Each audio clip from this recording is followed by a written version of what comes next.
இந்த பிரசிடென்ட் ஒரு வெத்தலை கடை கூட செய்யும். சும்மா அந்த ரோட்டில் ப்ரொடெஸ்ட் பண்ணிக்கிட்டு போன ஆட்கள் உங்க நினைக்கல ஒரு நாளும் இந்த இலங்கையில மக்கள் உங்களுக்கு பிரசிடென்சி கொடுப்பாங்க. மக்களை இவங்களை ஏமாத்திட்டாங்க, இவங்க மக்களை ஏமாத்தினாங்க, இவங்க மக்களை நல்லா ஏமாத்தி.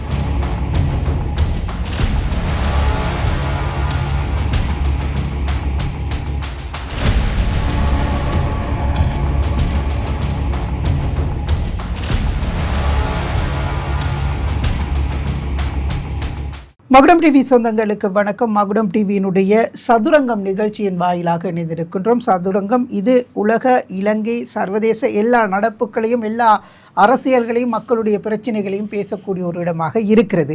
இன்றைக்கு பார்த்தீங்கன்னு சொன்னால் சதுரங்கத்தில் நாங்கள் பேச இருக்கிற முக்கியமான ஒரு விடயம் தான் கடந்த 2 வாரங்களாக இந்த சிறைச்சாலை மோதல், சிறைச்சாலை கலவரங்கள் நடந்ததற்கு பிறகு ஒரு பேசு பொருளாக மாறி இருக்கக்கூடிய அல்லது அந்த கலவரத்திற்கு முதல் 2 நாட்களில் பேசு பொருளாக மாறி இருந்த ஒரு விடயம் தொடர்பில் இன்றைக்கு இலங்கையில் பரவலாக பேசப்படுகிறது. இப்போதைக்கு இது தேவைதானா, இப்போதைக்கு இதை நாங்கள் செயற்படுத்தலாமா அப்படின்ற ஒரு விஷயத்தை எல்லா அரசியல் தரப்புகளும் பேசப்படுகிறது. சிலர் அரசாங்கத்து மீது குற்றம் சாட்டுறாங்க, சில தரப்புகள் இல்லை அரசாங்கம் தவறு செய்துன்றதை சுட்டி காட்டுறாங்க, அரசாங்கம் அதை ஏற்றுக்கொள்ள போகுதா அல்லது மறுக்குதா, அதற்கான அமைச்சரவை பத்திரம் சமர்ப்பிக்கப்பட்டிருக்கிறது. அது என்ன? நீதிபதிகளினுடைய காலம் நீடிப்பு தொடர்பாக பரவலாக இப்போ இலங்கையில் சூடான செய்திகளாக வெளியாகி கொண்டிருக்கிறது, பேசிக்கொண்டிருக்கிறாங்க.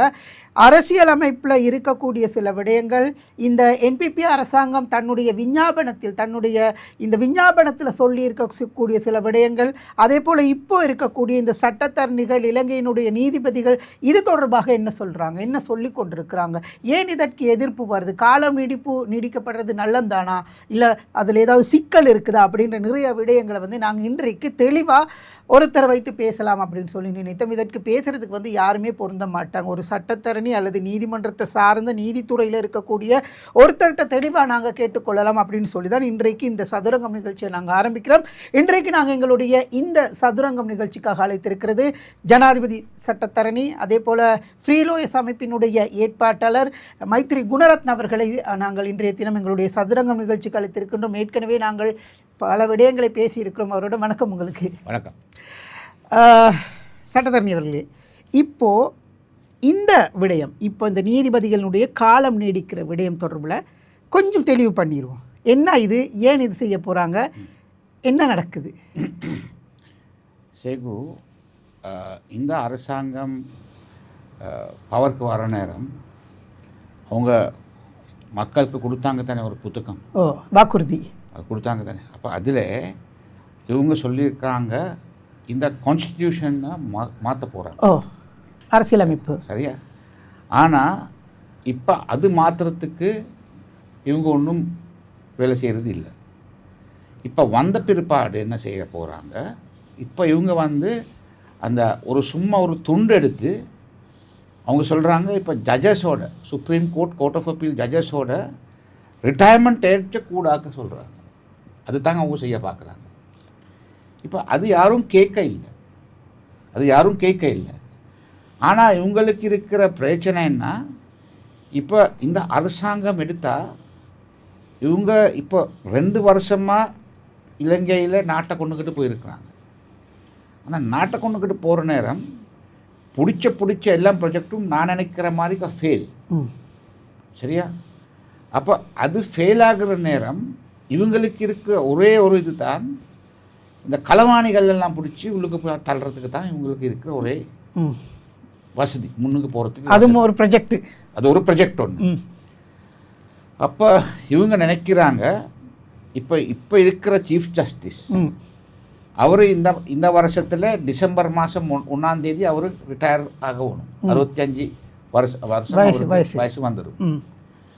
அப்போ இவங்க நினைக்கிறாங்க அவரோட பேசி அவரோட ஒரு டீல் ஒன்று அடிச்சுட்டு, இப்போ அவர் வந்த உடனே, அவர் சீஃப் ஜஸ்டிஸாக வந்த உடனே அவர் நல்லா வேலை செஞ்சுக்கிட்டு போனார், சரியா?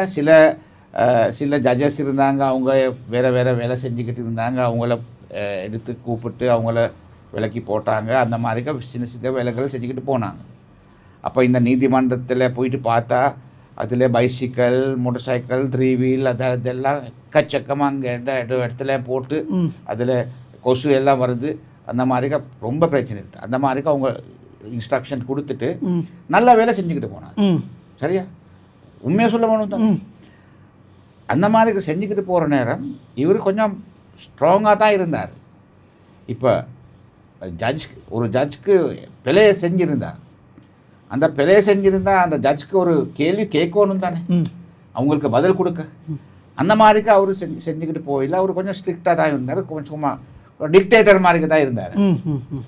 அப்போ அதுவும் எல்லா ஆளுங்க நினைச்சாங்க இதெல்லாம் நல்லதுக்கு தான் நடக்குது. சரியா, அப்போ அதனால அவர் நம்ம எல்லாம் நினைச்சோம் இவர் வந்து இந்த கேசஸ் எல்லாம் சுருக்காக கேட்டு முடிக்க வேணும். அந்த மாதிரிக்க ஒரு புது எதிர்பார்ப்பு இருந்துச்சு. அந்த மாதிரிக்க அவர் செஞ்சுக்கிட்டு போகிறாருன்ட்டு நம்ம எல்லாம் நினச்சிக்கிட்டு இருந்தோம். ஆனால் ஒரு 3-4 மாதம் போகிற நேரம் நம்மளுக்கு தெரியப்பட்டுச்சு இப்போ இந்த கப்பல் வேறு பக்கத்துக்கு தான் போகுது. சரியா, எந்த பக்கத்துக்கு போகுது இந்த கப்பல் போகுது? இந்த அரசாங்கோட ப்ரொஜெக்ட் இருக்குது தானே, இந்த களவெடுத்த ஆட்கள் எல்லாம் எடுத்து உள்ளுக்கு தள்ளி போடுறதுக்கு, அந்த ப்ரொஜெக்டை செஞ்சுக்கிட்டு போகிறதுக்கு தான் இவர் கொஞ்சம் அந்த கப்பலை அந்த பக்கத்துக்கு தான் கொண்டு போக பார்த்தார். இப்போ அது நல்லது தானே, திருடினவங்களை களவாளிகளை தண்டனை கொடுக்கறது விசாரிக்கிறது நல்லது தானே, நல்ல வேலை.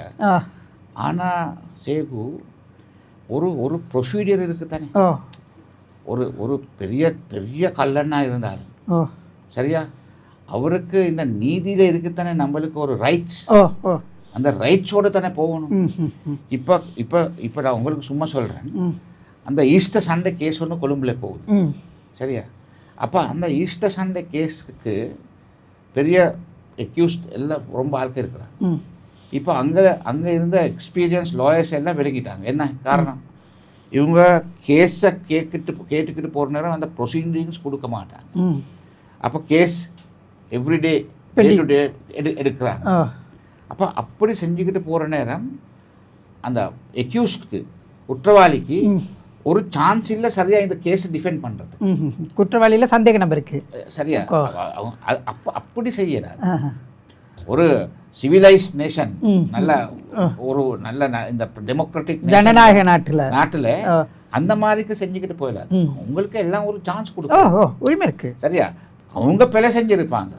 அந்த பிழை செஞ்சிருந்து பிழைக்கு ஒரு எவிடன்ஸ் இருந்தா அப்போ அந்த எவிடன்ஸை பார்த்து உள்ளுக்கு தள்ளி போடுறது வேற கதை. சரியா, ஆனா எப்படி சரி களவெடுத்த சொன்ன ஆட்கள் உள்ளுக்கு தள்ளி போட்டது வேற கதை. சரியா, அப்போ இவங்க பார்க்குறாங்க இப்போ எல்லாம் ப்ரொஜெக்ட் ஃபெயில் ஆகி போகிற நேரம் இவங்க பார்க்குறாங்க இப்போ என்ன இந்த வாழ்க்கையில் போயிட்டு இவங்க இதுதான் எதிர்பார்த்துக்கிட்டு போகிறாங்க. அதனால தான் இவங்க முத கொண்டு பார்த்தாங்க இது சீஃப் ஜஸ்டிஸ்க்கு மட்டும்தான் இந்த எக்ஸ்டென்ஷன் கொடுக்கணும். அப்போ அவங்க நினச்சாங்க இது அப்படி கொடுத்தா பெரிய பிரச்சனை ஆகும். அப்போ இவங்க சொன்னாங்க அந்த சுப்ரீம் கோர்ட்டில் உள்ள எல்லாத்துக்கும் எக்ஸ்டென்ஷன் கொடுக்குறேன். அதுவும் சரி வர இல்லை. அப்போ அவங்க சொன்னாங்க கோர்ட் ஆஃப் அப்பீல் அவங்களுக்கும் கொடுக்குறேன்னு சொன்னாங்க. அதுலேயும் பிரச்சனை இருந்துச்சு. அப்போ மற்ற மேஜிஸ்ட்ரேட் டிஸ்ட்ரிக்ட் ஜட்ஜஸ் அவங்க எல்லாம் சேர்ந்து கொழும்புல ஒரு மீட்டிங் வச்சு அவங்க சொன்னாங்க எல்லாம் அங்கே வந்தது நான் நினைக்கிறேன் 65 மேஜிஸ்ட்ரேட் டிஸ்ட்ரிக்ட் ஜட்ஜஸில் வந்திருந்தாங்க. அவங்க யுனானிமஸ் டிசிஷன் கொடுத்தாங்க, இந்த காலம் நீடிப்பு வேணாம், முன்னுக்கு கொண்டு போகிறதுக்கு நம்ம எல்லாம் அகேன்ஸ்டாக தான் இருக்கிறோம். இப்போ ஒரு சின்ன கேள்வி, இந்த காலம் நீடிக்கிறதுல ஒரு லாபம் இருக்குத்தானே? அரசாங்கம் சொல்லுது வழக்குகள் நிறைய தேங்கி இருக்கு, அப்போது இந்த வழக்குகளை சீக்கிரம் முடிச்சிடலாம். பல வருடங்களாக வழக்குகள் இருக்குது, தீர்ப்புகள் வழங்காமல் இருக்குது, 10 வருஷம் 15 வருஷம் 20 வருஷம் போய்கொண்டிருக்கு. இதெல்லாம் சீக்கிரம் முடிச்சிடலாம் தானே? அதுக்காகத்தானே நாங்கள் இந்த நீதிமன்ற கட்டமைப்பில் இப்படியான ஒரு விடயத்தை கொண்டு வரோம். அது நியாயம் தானே? ஒரு காலம் நீடிக்கிறதுன்றது அரசாங்கத்தில் மக்களுக்கு தெரியப்படுறாங்க, இது நியாயம், இது நல்ல வேலைன்ட்டு. சரியா, அவங்க என்ன சொல்கிறாங்க, இது கொஞ்சம் டைமை கூடாக்குனா இந்த கேசஸ் எல்லாம் முடிக்கலாம்னு அவங்க சொல்கிறாங்க. அப்போ சேகு இப்போத்துக்கு சுப்ரீம் கோர்ட்டில் 4 வேக்கன்சி இருக்குது. சரியா, கோர்ட் ஆஃப் அப்பீலில் 4 வேக்கன்சி இருக்கு. அப்போ எல்லாம் எடுத்தா 8 வேக்கன்சி இருக்கு. சரியா? அப்போ நார்மல் ப்ராக்டிஸ் சுப்ரீம் கோர்ட்டுக்கு ஜட்ஜஸ் எடுக்கிற நேரம் வேக்கன்சி ஃபில் பண்ணுற நேரம் கோர்ட் ஆஃப் அப்பீலில் இருந்து தான் முக்கியமாக எடுப்பாங்க. சில நேரத்துக்கு இப்போ 4 இருக்கிறனால சில நேரத்துக்கு 3 ஆள் கோர்ட் ஆஃப் அப்பீலில் எடுப்பாங்க, ஒரு ஆள் சில நேரத்துக்கு ஏஜிஸ் டிபார்ட்மெண்ட்டில் எடுப்பாங்க, சில நேரத்துக்கு ஒரு ஆள் ப்ரைவேட் பால் இருந்து உள்ளுக்கு கொண்டு வருவாங்க. சரியா? அதுதான் ப்ராக்டிஸ் ஆகிது. சரியா? அப்போ இந்த பிரசிடென்ட் 6 மாதமாக அவர் இந்த 8 வேக்கன்சிஸ் ஃபில் பண்ண இல்லை. ஏன்? அது அவர்கிட்ட கேட்கும். இல்லை நீங்கள் நினைக்கிற மாதிரி ஏன் இல்லை, அந்த ஒரு சட்டத்தை நீங்கள் பொறுப்பில் இருக்கிறீங்க இல்லையா? இப்போ நான் நினைக்கிற மாதிரி இவர் இது நிறைக்காமல் இருக்கிறதுக்கு ஒரு காரணம் தான் உங்கள் ஃபோக்கஸில் சொல்லுங்கள். நம்ம ஃபோக்கஸ் இப்போ ஹைகோர்ட்டில் ஒரு ட்ரையல் அட்பான்ட்டு 3 ஜட்ஜஸ் போட்டு இந்த கேஸ் கேட்டுக்கிட்டு போகிறான். சரியா? அந்த மாதிரிக்கு இப்போ ஒரு நான் நினைக்கிறேன் ஒரு 10 கேஸ் போல போகுது. பொலிட்டீஷியன், அரசியல்வாதிகள் எல்லாம் கேஸ் போகுது. அப்போ நம்மளுக்கு இப்போ தெரியப்படுது இந்த வேக்கன்சி நிறைக்காமல் இருக்கிறதுக்கு ஒரு காரணம் தான் இந்த கேஸ் கேட்குற ஜட்ஜஸ் இருக்காங்க தானே.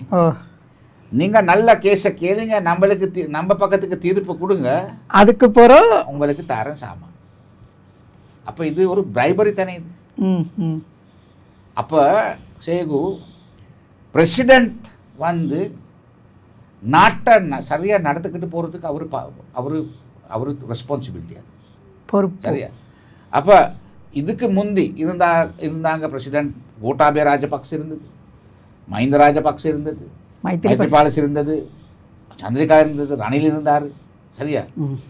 அந்த காலத்தில் ஒரு ஜட்ஜ்ட வேகன்சி ஒன்று சுப்ரீம் கோர்ட்டில் வந்தான். சரியா? மேக்ஸிமம் டிலே 1 மந்த் தான், 1 மாதத்துலேயே போடுவாங்க, ஃபில் பண்ணுவாங்க. அப்போ சில நேரத்துக்கு வேகன்சி வர்றதுன்னு தெரியப்பட்டான். இப்போ அவங்களுக்கு தெரியும். இப்போ நம்ம சொல்லணும் இந்த சீஃப் ஜஸ்டிஸ், சரியா, Surasena chief justice Surasena December மாதம் 1ஆம் தேதி அவர் ரிட்டையர் ஆகுது, அவர் பர்த்டே. அப்போ அது நம்மளுக்கு எல்லாம் தெரியும் தானே. அப்போ அது தெரிஞ்சப்பட அதுக்கு முந்தி அவர் போகிறதுக்கு முந்தி இவங்க தேடுவாங்க யார் சீஃப் ஜஸ்டிஸாக போடணும். அப்போ அவர் போன பிற்பாடு நெக்ஸ்ட் டே சரி, ஒரு வீக்கில் சரி, ஒரு ஆளை தேடி பார்ப்பாங்க, போடுவாங்க அன்னைக்கு. அப்போ அந்த மாதிரிக்க நடந்த வேலையை இந்த ஜனாதிபதி வந்து அவர் என்ன சொன்னார், மற்ற ஆட்கள் எல்லாம் இந்த நாட்டை வீணாக்கி போட்டாங்க, நம்ம வந்து தான் நாட்டை சரியாக நடத்திக்கிட்டு போகிறோம். சரியா?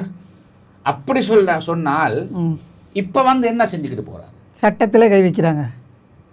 சரியா? இப்போ வந்து அவர் என்ன செஞ்சுக்கிட்டு போகிறார். அப்போ சேகு சுப்ரீம் கோர்ட்டில் வழக்கு கேட்குற நேரம் அதில் 3 ஜட்ஜஸ் உட்கார வேணும், ஒரு பெஞ்சில் 3 ஜட்ஜஸ் உட்கார வேணும். அப்போ இந்த மாதிரி 3 ஜட்ஜஸ், நம்ம 2 பேரும் தானே, 3 பேர் இருக்காங்க. அப்போ 3 பேர் தான் அந்த கேஸை கேட்பாங்க. 3 பெஞ்ச், அந்த பெஞ்சில் 3 ஜட்ஜஸ் இருக்காங்க. அப்போ உங்களுக்கு வேணுங்கிற மாதிரிக்கா கொடுக்கலாது, எனக்கு வேணுங்கிற மாதிரிக்கா கொடுக்கலாது. சரியா?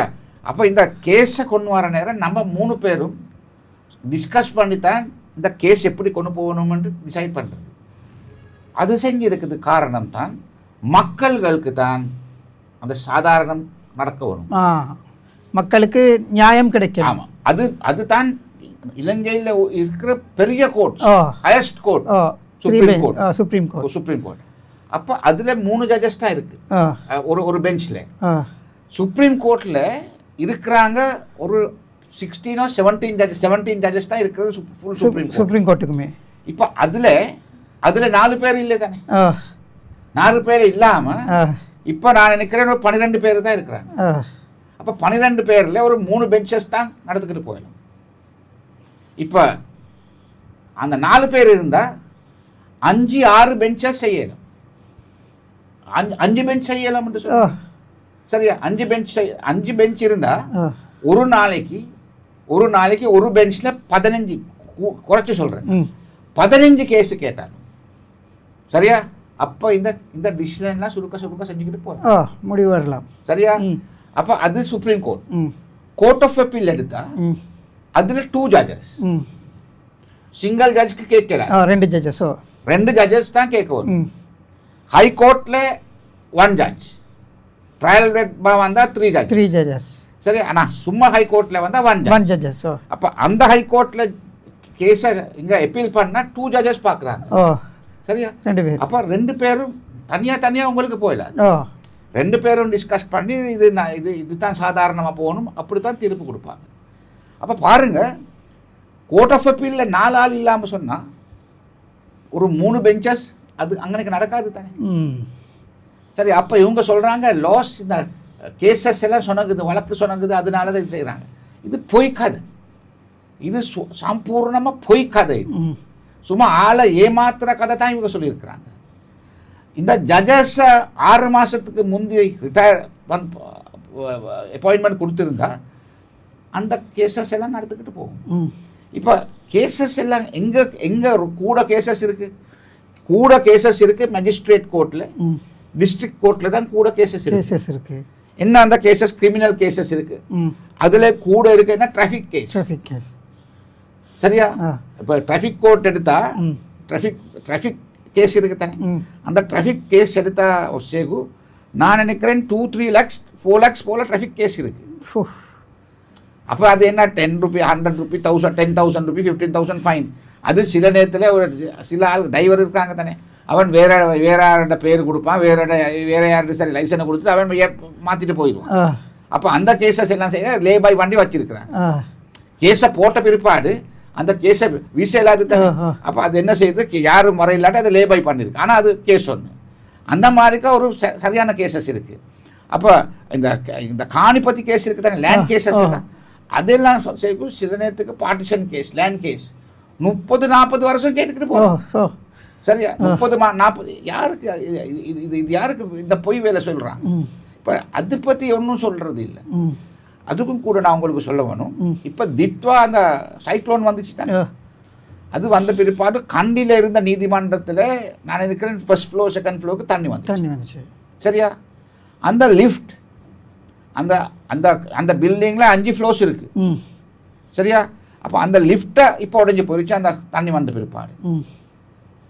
9 மாதம் போயிருக்கு, அந்த லிஃப்ட் இன்னும் சரி கட்ட இல்லை.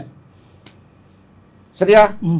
இன்னைக்கு நான் இன்னைக்கு வாரன் கம்பா கோச்சில் போயிட்டு நான் இப்போ வழக்கில் பேல் எடுத்தேன், கோர்ட் ஆஃப் அப்பீல் பேல் எடுத்தேன். அந்த பேல் ஆர்டரை கம்பா கோர்ட்ஸ்க்கு மேஜிஸ்ட்ரேட் கோர்ட்டுக்கு அனுப்புறேன்னு அந்த ஃபேக்ஸை வேலை செய்யறது இல்லை. சரியா? இப்போ இந்த நம்ம கிளையண்ட் மன்னாரில் உள்ள ஒரு மீன் பிடிக்கிற ஒரு ஆள், சரியா, அவர் தான் இந்த கேஸுக்கு அவப்பட்டிருக்காரு. அப்போ நம்ம எப்படி சரி கோர்ட் ஆஃப் அப்பீலில் போயிட்டு அந்த பேல் கொடுத்தாங்க இப்போ 11 நாளுக்கு முன்னுக்கு. ஆனால் இன்னைக்கு தான் அந்த ஆர்டர் போணுச்சு கம்பா கோச்சுக்கு. இப்போ பாருங்க சேகு எவ்வளவு அசாதாரணம்னு பாருங்க.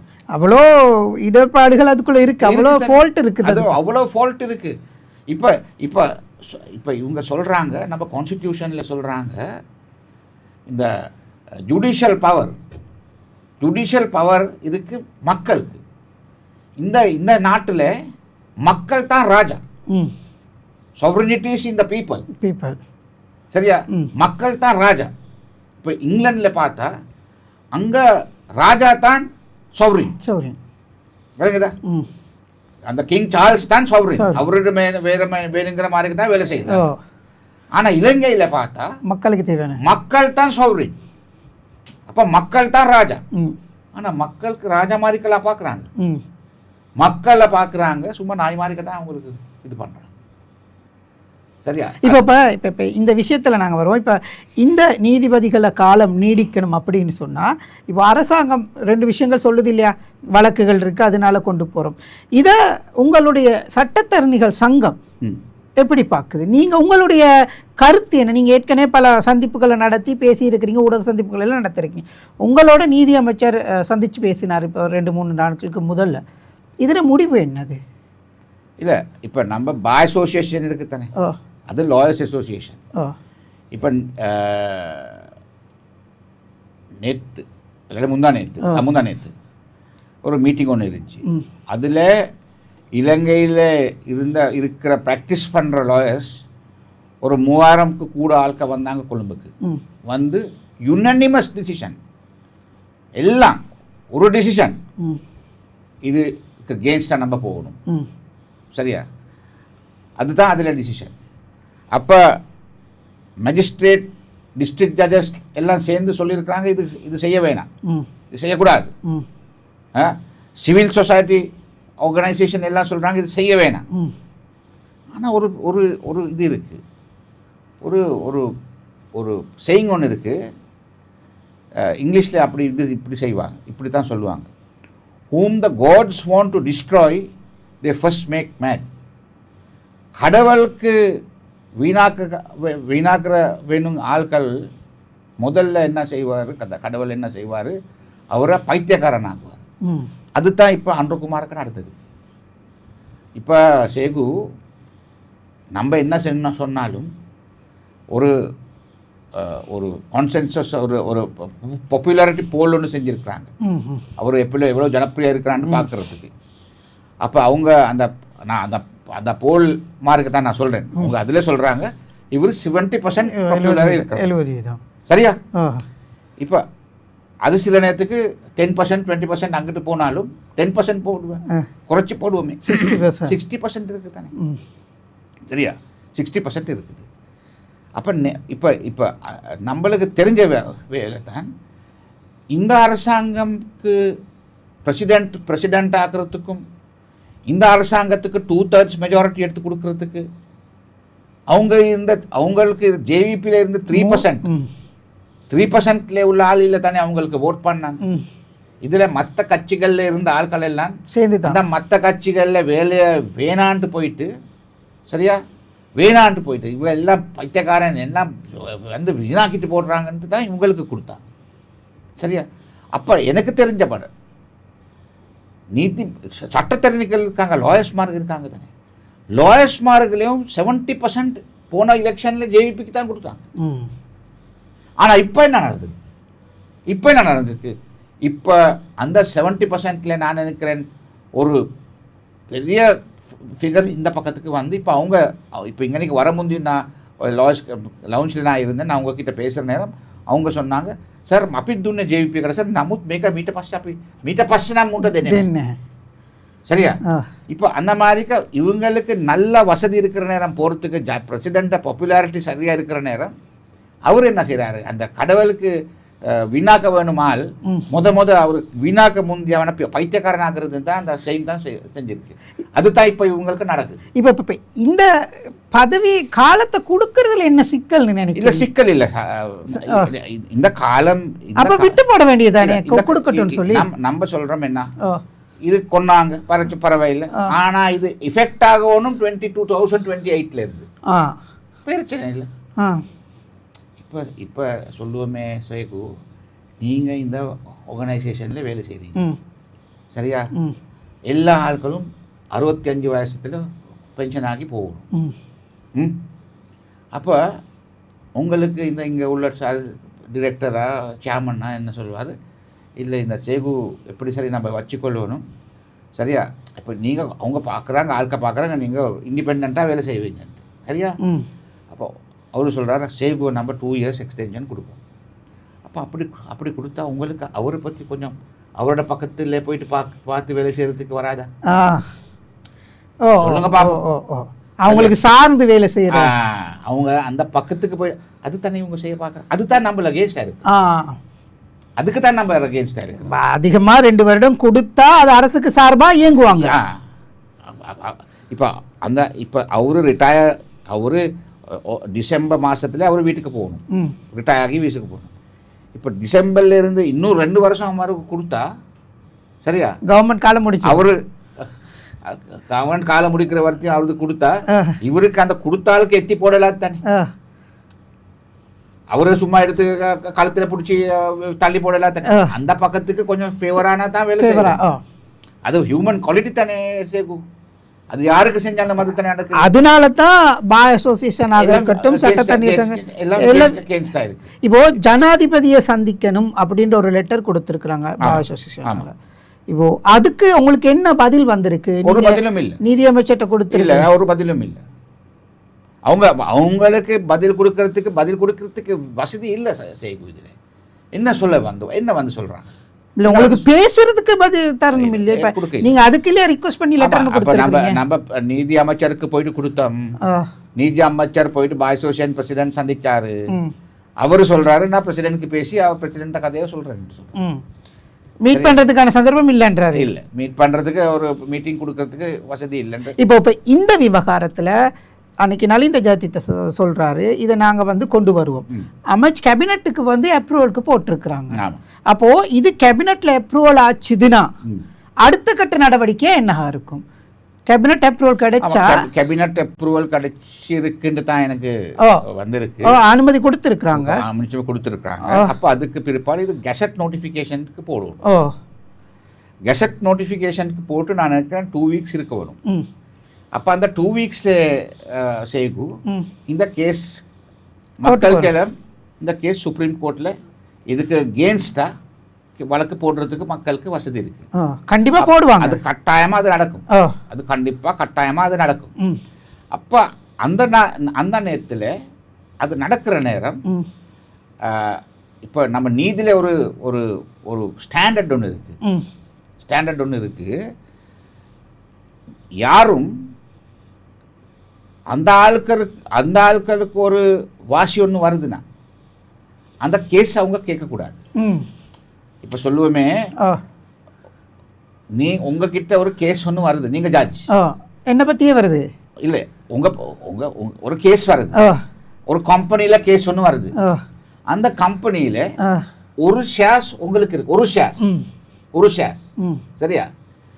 அந்த ஒரு ஷேர்ஸ் இருந்தா உங்களுக்கு அந்த கேஸை கேட்கலாது. அதுதான் ஸ்டாண்டர்ட்.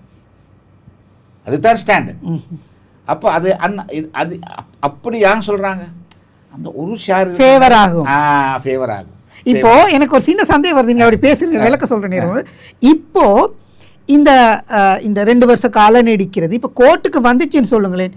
இப்போ அதுக்கு பின்னால் ஒரு நீதிபதி செட்டில் இருப்பாங்க இல்லையா? அப்போ அதுக்கு பிறகு வர வேண்டியவங்கலாம். அப்போ அங்கே யாருக்கும் அந்த கோர்ட்டு கேஸை கேட்கலாம் போகுமே. அதுதான் பிரச்சனை. இப்போ நான் சொல்றேன், அப்போ அந்த வழக்கு என்னத்துக்கு ஆகும்?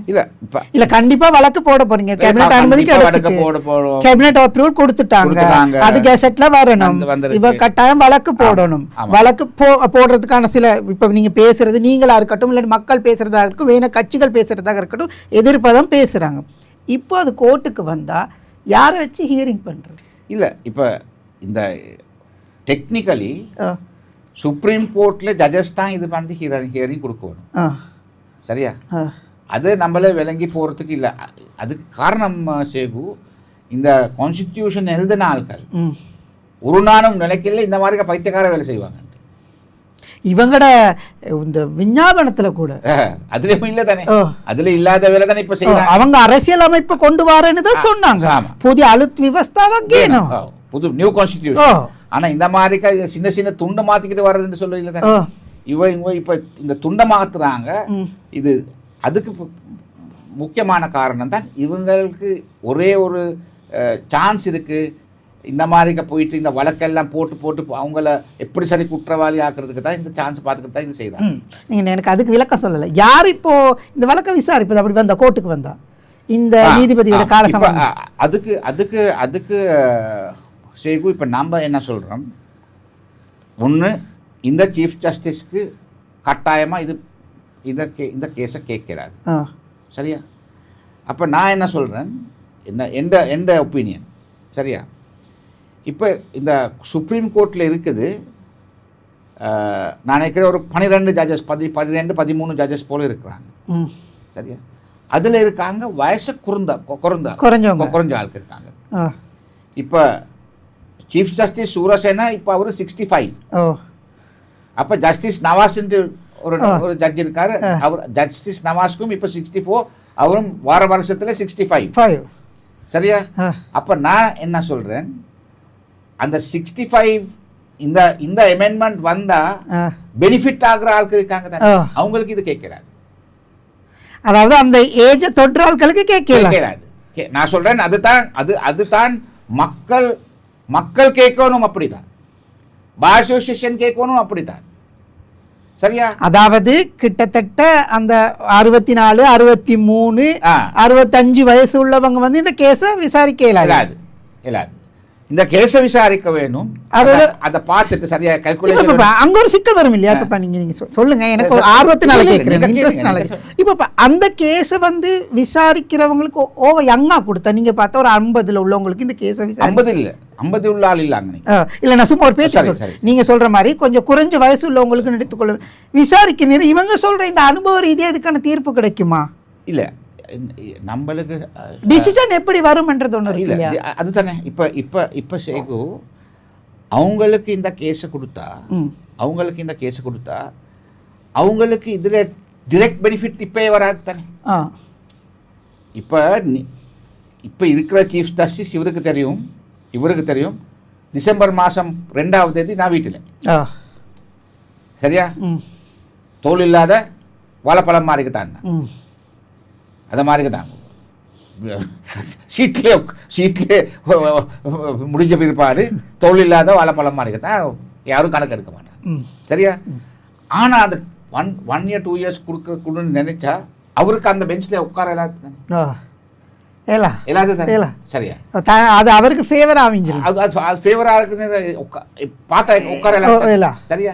அப்ப அதனால தான் நான் சொல்றேன், இந்த அமெண்ட்மெண்ட் கொண்டாடுற நேரம், இந்த அமெண்ட்மெண்ட் நாளே அவங்களுக்கு யாருக்கு சரி பெனிஃபிட் வருதுன்னா அந்த ஒரு ஜட்ஜும் இந்த பெஞ்ச்ல இருக்கலாது. அதுக்கு முடிவு என்ன? அதுக்கு என்ன பண்ணலாம்? அதுக்கு நீங்க உங்களோட பார் அசோசியேஷனோ லோயர்ஸ் அசோசியேஷனோ அதுல ஏதாவது ஒரு டிசிஷன், ஒரு செய்ங் ஒன்று இருக்கு, justice must be seem to be done.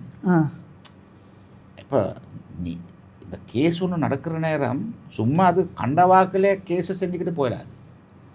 இந்த கேஸை செய்கிற நேரம் பார்த்துக்கிட்டு இருக்கிற ஆட்களுக்கெல்லாம் தெரியப்படணும். சரியா? இந்த கேஸை சரியாக கேட்குறாங்க, இதுக்கு நல்லா ஒரு ஹியரிங் ஒன்று கொடுக்குறாங்க, அப்படி ஒரு ஆட்கள்கிட்ட அது இருக்கும். லார்ட் டெனிங்ன்ட்டு ஒரு சீஃப் ஜஸ்டிஸ் இருந்தார் இங்கிலாண்டில். அவர் சொன்னார், justice must be rooted in confidence. Justice must be rooted in confidence. And if confidence is destroyed, if right-minded people go away thinking that the judge was biased. அப்போ அதில் தமிழில் எப்படி சொல்கிறது, இந்த justice என்று சொல்கிற அது ரொம்ப ரொம்ப கவனமாக கான்ஃபிடென்ஸ்லேயே இருக்கணும். அந்த ஜஸ்டிஸ் என்று சொல்கிற மரம் அந்த அந்த வேரெல்லாம் சரியா போகணும். அந்த கான்ஃபிடன்ஸ் இருக்கு, அந்த வேர், அந்த கான்ஃபிடன்ஸ்ல தான் அந்த வேர் இருக்குது. சரியா? அப்படித்தான் ஜஸ்டிஸ் இருக்கணும். அப்போ அந்த ஜஸ்டிஸ் டெனிங் சொல்லியிருக்கிறாரு, கான்ஃபிடன்ஸ் இஸ் டிஸ்ட்ராய்ட். அந்த ரைட் மைண்டட் பீப்புள், இப்போ நீங்கள் நான் நினைக்கிறேன் நான் ரைட் மைண்டட் ஆள், பைத்தியக்காரன் இல்லை தானே. ஆளுக்கு சில சொல்லுவாங்க இவன் பொலிட்டிக்கல் செஞ்சு பைத்தியக்காரன் சொல்லுவாங்க. ஆனால் நம்மளுக்கு நம்ம சரி செய்கிறோம் தானே, நீதிமன்றத்துக்கு போடுறீங்க என்ன சாரா, நம்ம ரைட் மைண்டட் பீப்புள், நம்ம பார்க்குற நேரம் இது சரி இது சரியில்லைன்னு நம்ம சொல்லுவோம். இப்போ ரைட் மைண்டட் ஆட்கள் எல்லாம் போகிறதுனா வெளியே அந்த நீதிமன்றத்தில் இந்த ஜட்ஜ் ஒரு பக்கத்து பார்த்து தான் இதில் தீர்ப்பு கொடுக்காரு, அந்த அந்த அந்த கோர்ட்ஸ் சரியில்லை. அதாவது அவர் வழங்குற தீர்ப்பு சரியா இருக்கும், ஆட்களுக்கு தெரியப்படணும். சரியா? இந்த தீர்ப்பு சரி. இப்போ நான் ஒரு சட்டத்திறனியா சில நேரத்துக்கு நம்மளுக்கு எல்லாம் கேசஸ் வெத்தராது தானே. சரியா? ஆனால் நம்மளுக்கு போயிட்டு அந்த கேஸை கேட்டு அந்த டிசிஷனை கேட்குற நேரம் சில நேரத்துக்கு நம்ம சொல்கிறோம், நம்ம நினைக்கிறோம் என்ன சொன்னாலும் ஒரு சரி டிசிஷன் தான் கொடுத்தாரு, அது எந்த பக்கம் வாதிட்டாலும் சரி, அது பிரச்சனை இல்லை. சரியா? நம்மளுக்கு ஜட்ஜஸோட அதுக்கு பற்றி கோவம் இல்லை. அது அந்த டிசிஷன் கொடுக்குற நேரம் நம்மளுக்கு இருக்கு 50-50 கேஸ். சரியா? அவரு சரியா டிசிஷன் கொடுத்து பிற்பாடு நம்மளுக்கு அவருக்கு பேசிக்கிட்டு போயிடலாம் தானே. நம்ம பார்த்த உடனே நம்ம சொல்லாட்டே என்ன சொன்னாலும் சரியா கொடுத்துரு டிசிஷன் நல்ல டிசிஷன். அது மாதிரி தான் சரியா. அதுதான் அதில் தான் கான்ஃபிடென்ஸ் என்று சொல்லுது. இப்போ இலங்கையில் சேகு ஆட்கள் எல்லாத்துலேயும் எல்லாம் ஆள் பார்த்தாலும் இந்த கோர்ட்ஸில் வர டிசிஷனுக்கு அவங்க ரொம்ப ரெஸ்பெக்ட் இருக்குது. கண்டிப்பாக கோர்ட்ஸில் எது செஞ்சாலும் வாய் திறக்க மாட்டாங்க, வாயை திறக்க மாட்டாங்க. இப்போ இந்த மாதிரிக்கு இந்த மகடி வேலை செஞ்சு அதுக்கு என்ன நடக்கும்? அந்த கான்ஃபிடென்ஸ் இருக்குமா? இல்லை, இருக்காது தான். அதுதான் பிரச்சனை. கண்ட வாக்கில் கையை போட்டு அங்கிட்ட இங்கிட்ட இதில் செஞ்சுட்டு ஜட்ஜஸ் அப்படி செஞ்சு இப்படி செஞ்சு மாற்றி போட்டு காலம் நீட்டமாக்கி வீணாக்கி போட்ட பிற்பாடு அந்த கான்ஃபிடென்ஸ் இந்த ஜுடிஷியல் சிஸ்டம் இருக்காது. அந்த கான்ஃபிடென்ஸ் மக்களுக்கு இல்லாமல் போனால் என்ன நடக்கும் சேகு? மக்கள் கேஸ் அவங்க கைக்கு எடுப்பாங்க. கண்டிப்பாக சரியா. இப்போ அது சில இப்போ பாருங்கள் சேகு, பிரிசன் நிகம்போ நீர்கொழும்புல பிரிசனில் என்ன நடந்துச்சுன்னு பாருங்க. சரியா. இப்போ அதில் என்ன நடந்துச்சு? அந்த பிரிசன் போலீஸ் ஆட்கள் அவங்க சொல்கிறாங்க பந்தா போலீஸ்ன்ட்டு, பிரிசன் போலீஸ் ஆட்கள் 6ஆம் தேதி நிகம்போ பிரிசனுக்கு நீர்கொழும்பு பிரிசனுக்கு போயிட்டு அவங்க உள்ளுக்கு போயிட்டு அந்த இருந்த பிரிசனர்ஸ் எல்லாத்துக்கும் டார்ச்சர் பண்ண அடித்தாங்க. சரியா. வேறு சும்மா வெரி க்ரூவல் பார்க்குற நேரம் ரொம்ப ரொம்ப அசிங்கமான வேலை தான் அவங்க செஞ்சாங்க. அப்போ அது கண்ட மற்ற பிரிசனர்ஸ் எல்லாம் பொங்கிட்டாங்க. சரியா. இவங்களுக்கு இது பார்த்து இருக்கலாமல் போணுச்சு. ஆனால் அரசாங்கம் அப்படி சொல்லலையே, சாப்பாடு கொடுக்க போனால் அதில் தான் பிரச்சனை இருந்துச்சு. பைத்தியம் தானே சேகு. 89 ஆட்கள் போயிருக்காங்க வெப்பன்ஸ் எடுத்துக்கிட்டு. அவங்க அனுப்புனாங்க கொழும்புல இருந்து. அப்போ அங்கே அனுப்பி அவங்களுக்கு அடிக்கிறதுக்கு ஒரு காரணமும் இருக்க இல்லை. அதுக்கு முதல் நாள் 5ஆம் தேதி தான் பிரச்சனை வந்து 5ஆம் தேதி பிரச்சனை வந்து 2 ஆட்கள் செத்து போயிட்டாங்க. அது உள்ளுக்கு குரூப் இருக்குது. இந்த பிரச்சனையிலையும் இலங்கையிலே இல்லை உலகத்திலே எல்லா இடத்துலையும் குரூப்ஸ் இருக்குது. அவங்க ஃபைட் பண்ணுவாங்க. பிரிசனில் இருக்கிற பிரிசன் அத்தாரிட்டிஸ் தெரிய வேணும், இவரோட குரூப் இவரோட 2 பேரும் வெளியே வைக்கணும். இவங்க வெளியே போகிற நேரம் இவன் வெளியே போடுறது இல்லை. அப்படி ஒரு மேனேஜ்மெண்ட் இருக்கணும் தானே செய்யணும். சரியா. அப்போ அந்த மாதிரிக்க மேனேஜ்மெண்ட் செஞ்சுக்கிட்டு தான் இந்த பிஸ்னஸ் எல்லாம் செஞ்சுக்கிட்டு போகிறாங்க. சரியா. அப்போ அந்த மாதிரி செஞ்சுக்கிட்டு போயிட்டு அந்த 5ஆம் தேதி அந்த அந்த அந்த பிரச்சனை வந்து அவங்க செட்டில் ஆக்குறாங்க. செட்டில் ஆகி இப்போ ஒரு பிரச்சனை இல்லாமல் ஆட்கள் இருந்தாங்க. நைட்டாக செட்டில் வந்து 6ஆம் தேதி என்ன நடந்துச்சு? இவங்க அனுப்புனாங்க. இவங்க போயிட்டு பெரிய ஆள் மாதிரிக்க இப்போ நான் எனக்கு தெரிஞ்ச லாயர் ஒன்று அவர் அந்த மிஸ்டர் அஜித் பிரசாந்த் அவர் ஒரு கான்டெம்ப்ட் ஆஃப் கோர்ட் சார்ஜுக்கு போட்டு உள்ளுக்கு போட்டு அவர் 3 இயர்ஸ் இருந்து வந்தார். அவர் எனக்கு பேசினார். வந்த பிற்பாடு அவர் சொல்கிறாரு, இந்த பந்தா போலீஸ் வந்தாங்க, புருஷன் போலீஸ் என்று சொல்கிறாங்க. அவங்க வந்தால் அந்த இருக்கிற சாப்பாடு எல்லாம் எடுத்து வெட்டி வீசி போட்டு இருக்கிற சாமான் எல்லாம் வீசி போட்டு சும்மா நாய்க்கு கூட அப்படி நம்ம வீட்டில் இருக்கிற நாய்க்கு கூட அப்படி ட்ரீட் பண்ணுறது இல்லை. அந்த மாதிரிக்க ஹிதாக் பப்புவாக் நெட்வொர்க் மனசாட்சி இல்லாமல் சும்மா சும்மா சும்மா பெசாஸ் மாதிரிக்க தான் அவங்க வந்து வேலை செய்யணும். அப்போ அதனால ஆட்கள் எல்லாம் ரொம்ப கோபமாக தான் இருக்காங்க. இப்போ சேகு பிரிசனில் இருக்கிற பிரிசனர்ஸ் இருக்கிறாங்க 42,000. அதில் கன்விக்டட் இருக்கிறது ஒரு 5-10% தான் கன்விக்டட் பிரிசனர்ஸ் இருக்காங்க. அப்போ மற்ற எல்லா ஆட்கள் கன்விக்டட் இல்லை தானே. அந்த நிர்தோஷி பாவே பூர்வ நிகமனே அவங்க இப்போ நம்ம கான்ஸ்டிடியூஷன்ல இருக்கு. அவரு குற்றவாளி இல்லை. குற்றவாளி ஆகுறது என்னைக்கு கேஸை நிரூபிச்சா சந்தேக நபர் தான். இப்போ நாங்கள் இந்த விஷயத்துக்கு கொஞ்சம் நீங்கள் எனக்கு இன்னும் திருமண விளக்கம் சொல்லலை. இப்போ ஒருவேளை இந்த கேபினட் அப்ரூவல் கிடைச்சி பிரிண்ட் பண்ணி எல்லாம் செஞ்சு வந்ததுக்கு பிறகு வழக்கு போகுது. இப்போ நாங்கள் பேசிட்டு அதை நீங்கள் விசாரிக்க முடியாதுன்னு சொல்லிட்டீங்க. இப்போது கோர்ட் டிசிஷன் ஒன்று வருது. இது நீங்கள் கவர்மெண்ட்டில் பார்லிமெண்ட்டில் 3-2 துணைந்தேக்கஹரி அப்படி இல்லாட்டி நீங்கள் வந்து சர்வஜன வாக்கெடுப்பு மக்களுக்கு கொண்டு போய் இது என்ன மாதிரியான ஒரு நிலைமை வரும் இந்த கேஸுக்கு? அது நம்மளுக்கு சொல்லலாத்தானே சேகு. எனக்கு சொல்லலாம் ஒரே ஒரு காரணம்தான். அந்த கேட்குற ஜட்ஜஸ் ரீசனபிளாக அவர் கேட்டால் அவங்களுக்கு சொல்ல வரும், இதில் நம்மளுக்கு ஒரு பெனிஃபிட் வரனால நம்மளுக்கு ஒரு விசாரிக்கிறதுக்கு அவ்வளோ என்ன சொல்கிறது உரிமை இல்லை சரி, இது சரியில்லை, உரிமை இல்லை. அதனால நம்ம நினைக்கிற மாதிரி இது இந்த பவர் இருக்குது, பீப்புளுக்கு மக்களுக்கு தான் இந்த பவர் இருக்குது, அதனால இது ரெஃபரண்டம்க்கு போடுறதுக்கு அப்படி சொல்லலாம். சரியா?